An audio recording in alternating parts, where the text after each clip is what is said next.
दोस्तों, आज हम विष्णु स्मृति का रिव्यू करेंगे कि विष्णु स्मृति शूद्रों के बारे में क्या कहती है। तो वीडियो शुरू करने से पहले हम अपना डिस्क्लेमर देख लेते हैं।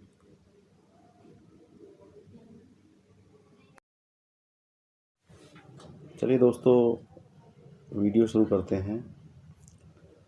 दोस्तों, ये संस्कृत में लिखे हुए कुछ श्लोक्स हैं और मैं संस्कृत में ना पढ़कर हिंदी में जो इनके अनुवाद हैं वही पढ़ूँगा, जिससे आप समझ सकें और हमारा वीडियो भी ज़्यादा लंबा ना हो।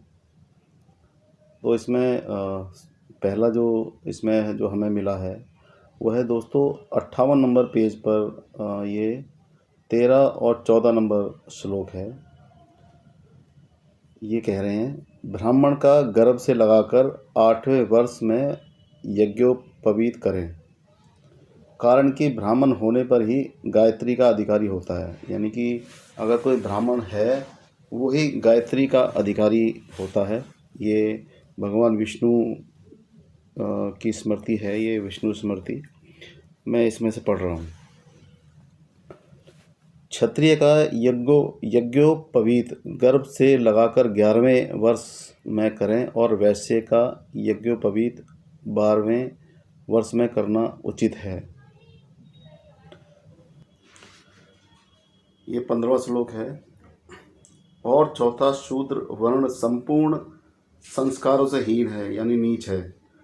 उसका संस्कार केवल यही कहा है कि वह तीनों वर्णों को आत्मसमर्पण करे, अर्थात उनकी सेवा भली भांति से करता रहे।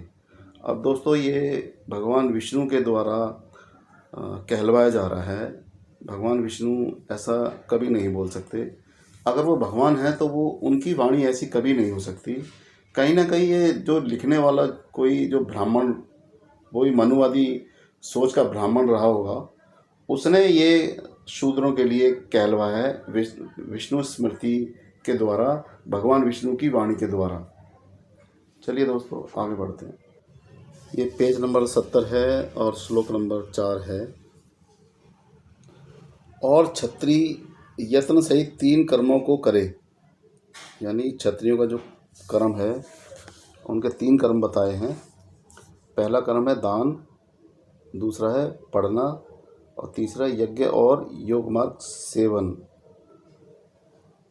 अगला है दोस्तों ये 5वां नंबर, सर्वदा ब्राह्मणों को संतोष देने वाला आचरण करता रहे। यानी कि क्षत्रिय जो है हमेशा ब्राह्मणों को सुख संतोष देने वाला आचरण करता रहे, यानी कि जिससे ब्राह्मणों को संतोष मिले, खुशी मिले, वो आचरण करता रहे। उनके प्रसन्न होने पर राजाओं के राज्य और उनके खजाने की वृद्धि होती है। यानी कि कहीं ना कहीं इसमें एक चेतावनी का भाव छिपा हुआ है। इसमें ऐसा लग रहा है कि ब्राह्मण जो है चेतावनी के साथ ये अपनी बात कह रहे हैं। दोस्तों, ये अगला 6वां और 7वां श्लोक है। व्यवहार, लेन देन, कृषि, गौ की पालना, ब्राह्मण और क्षत्रिय की सेवा, यह 3 कर्म वैश्य के लिए कहे हैं। यानी वैश्य के लिए 3 कर्म कहे हैं, जिसमें क्षत्रिय की सेवा और ब्राह्मण की सेवा है। और आगे, कृषि, खेती के खलिहान के यज्ञ और गौ यानी गायों के यज्ञ को, गौ के शरण घर, इनको सर्वदा करे। यानी ये सब कर्म वैश्य के लिए बोले गए हैं। अगला है दोस्तों ये 8वां और 9वां, शूद्र ईर्ष्या को त्याग कर ब्राह्मण, क्षत्रिय, वैश्य इनकी सर्वदा सेवा करे। यानी शूद्र है ना, किसी भी तरह की ईर्ष्या यानी जलन को त्याग कर ब्राह्मण की सेवा करे, क्षत्रिय की सेवा करे और वैश्य की सेवा करे, इनकी सर्वदा सेवा करे, कारण कि इनकी शुश्रूषा को धर्म सहित करने वाला शूद्र स्वर्गलोक को जीत लेता है। अब दोस्तों, यहाँ पर इन्होंने स्वर्ग नरक की बातें पेल दी कि वो स्वर्गलोक को जीत लेता है। अब किसी ने स्वर्ग देखा ही नहीं है, ना स्वर्ग देखा है ना नरक देखा है, बस जो है वो कल्पनाओं में है। बस उसको एक प्रलोभन दे दिया, एक लालच दे दिया कि वो मतलब अगर इनकी सेवा करेगा तो स्वर्गलोक को भी जीत लेता है। और वो स्वर्ग किसी ने देखा ही नहीं, वो वर्चुअल स्वर्ग है जो आज तक किसी ने नहीं देखा। जो लिखने वाला है इसको भी नहीं पता होगा कि वो स्वर्ग कैसा होता है देखने, बस वो अपने शब्दों में कल्पना करके बताएगा कि वहाँ पर अप्सराएं होती हैं, वहाँ पर देवता होते हैं, वहाँ पर मतलब बहुत अच्छे अच्छे फल होते हैं, बहुत अच्छे अच्छे फ्रूट होते हैं। लेकिन अ, अगर उससे कोई ये कह दे कि हमें कोई दिखा दे ये स्वर्ग, तो वो नहीं करेगा, ये सिर्फ बातों में ही बहकाएगा। चलिए दोस्तों आगे बढ़ते हैं। और शूद्र को भी पंच यज्ञ करना कहा है, उसको भी परस्पर में नमस्कार करना कहा है। इससे अन्योन्य में सर्वदा नमस्कार शब्द से व्यवहार करता हुआ शूद्र पतित नहीं होता, यानी नीच नहीं होता। ये है वृद्धा ब्रह्मा आदि देवण का प्रतिदिन नमस्कार करना उसको कहा है, उसे करता हुआ शूद्र हानि को नहीं प्राप्त हो सकता। इस कारण अवश्य प्रतिदिन उन्हें प्रणाम करा के, ऐसा भी अर्थ किन्हीं किन्हीं का अभिमत है।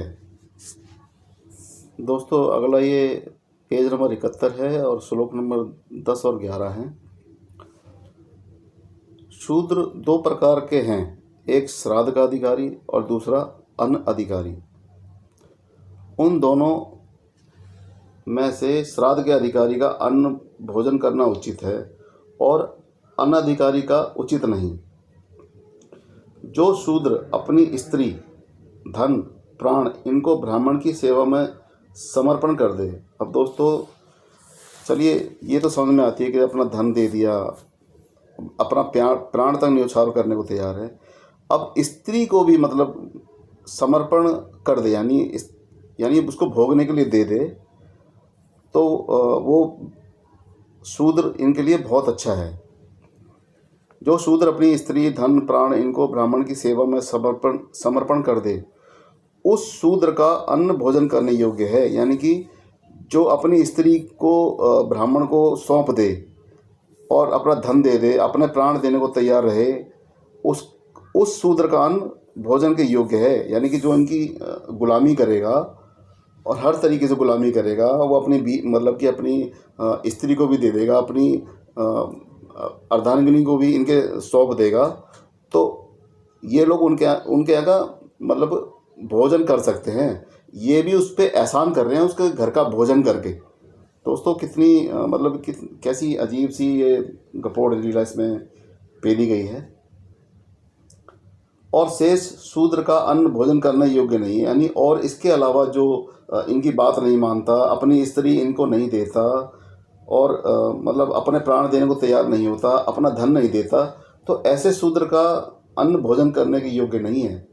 तो कहने का सीधा सीधा अर्थ है दोस्तों, जो इनकी गुलामी करता था, जो इनके कहने पर चलता था, जो अपने बिना जाने अपने प्राण देने को तैयार रहता था, अपनी बीवी को भी इनके लिए इनको सौंप देता था, तो उसके घर का अन्न ये लोग ग्रहण कर लेते थे।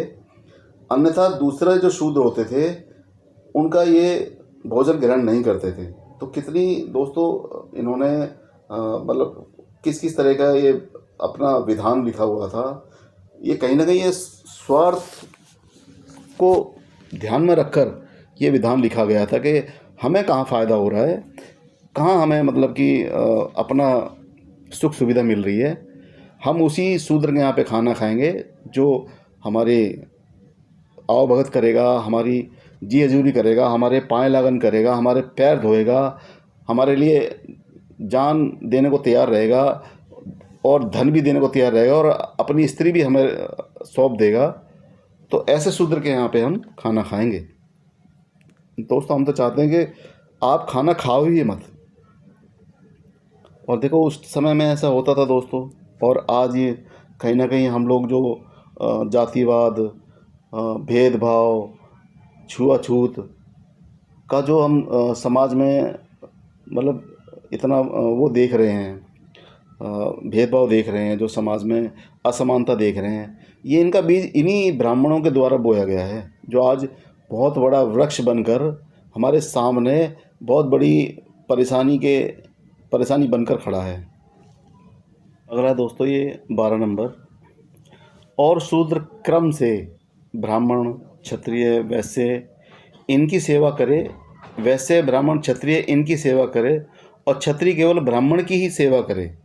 यानी यहाँ पर क्षत्रिय को भी अपने से नीचा दिखा दिया कि क्षत्रिय केवल ब्राह्मण की ही सेवा करे।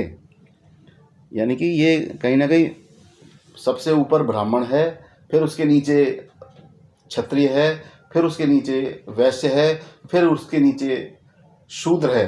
तो दोस्तों अब आप समझ सकते हैं कि हिंदू धर्म के अंदर कभी भी आप कल्पना कर सकते हैं कि कभी समानता आ सकती है, जहाँ पर वेद पुराण उपनिषद स्मृतियाँ जब चीख चीख के ये बात कहती हैं कि ये चार वर्ण है, ये उससे ऊंचा है, ये इससे नीचा है, ये अछूत है, ये इसको हम छू नहीं सकते, इस शूद्र का हम खा नहीं सकते, ये शूद्र हमारे साथ उठ नहीं सकता, बैठ नहीं सकता, पढ़ नहीं सकता। अगर ये वेद सुन भी लेता है तो अगर ये वेद सुन लेगा तो इसके कान में शीशा पिघला के डाल दो। जहाँ पर ऐसी असमानता है, ऐसा हिंदू धर्म कभी आगे तरक्की कर सकता है?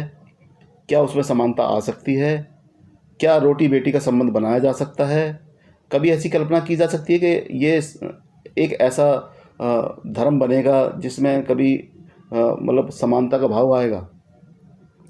दोस्तों कभी नहीं ऐसा हो सकता, क्योंकि ये इन लोगों की ऐसी मानसिकता है कि शूद्र हमेशा नीचा ही रहे, कभी किसी बड़े पद पर ना आए, किसी बड़े पद पर आईएएस आईपीएस अधिकारी बनकर इनके ऊपर शासन ना करे।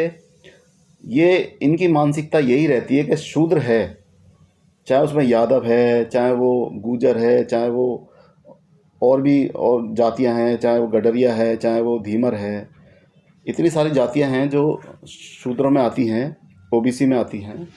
तो ये कभी नहीं चाहते कि ये मतलब हमारे साथ उठे बैठें, हमारी बराबरी पे आएँ या फिर हमसे ऊंचे पदों पर जाएं। दोस्तों ये कभी कोई मतलब कि ओबीसी समाज का इंसान अगर किसी पद पे है या कोई आईएएस आईपीएस है भी, तो ये बड़ी मजबूरी में उसके सामने मतलब नमस्ते करते हैं, उससे जी हजूरी करते हैं। वो भी इनकी मजबूरी है, क्योंकि संविधान ने हक दिया है ओबीसी समाज को या फिर एससी समाज को। ये मनुस्मृति या फिर इन स्मृतियों की देन नहीं है, ये कहीं ना कहीं बाबा साहब के संघर्ष की देन है। जो बाबा साहब ने जो कुछ सहा, विचारों ने मतलब झेला, अपने 4 बच्चों को कहीं ना कहीं कुर्बान कर दिया उन्होंने इस समाज के लिए। तो दोस्तों वो बाबा साहब डॉक्टर भीमराव अम्बेडकर सही मायने में हमारे भगवान हैं, सही मायने में हमारे लिए पूजनीय हैं।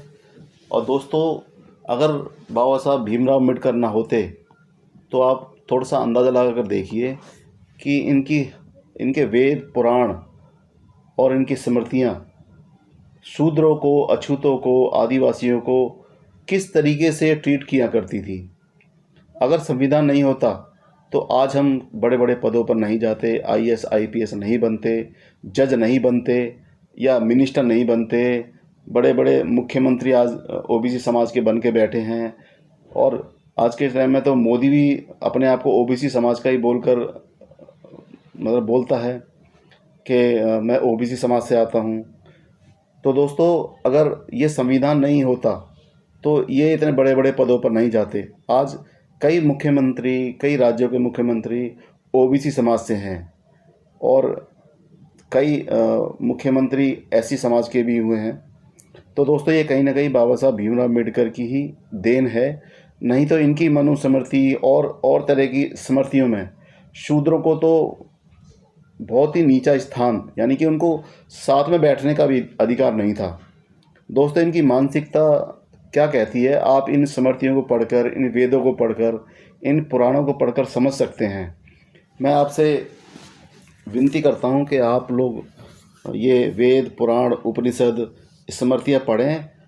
जब आप पढ़ेंगे तब आपको खुद समझ में आएगा कि वाकई में ही आप लोगों के साथ क्या क्या हुआ है और आपके पूर्वजों ने क्या क्या झेला है। दोस्तों कभी आप सोच के देखिए कि आपके पूर्वज मतलब अनपढ़ क्यों थे, वो उनको क्यों नहीं पढ़ाया लिखाया गया, और आज हम लोग पढ़ लिख रहे हैं तो हम सवाल कर रहे हैं। अगर यही चीज़ पहले हो जाती तो हमारे पूर्वज भी पढ़ लिख कर इनसे सवाल करते, तर्क वितर्क करते। आज के युग को ये लोग बहुत बुरा युग मानते हैं, कलयुग मानते हैं, लेकिन आज का युग सबसे अच्छा युग है शूद्रों के लिए, अछूतों के लिए, आदिवासियों के लिए।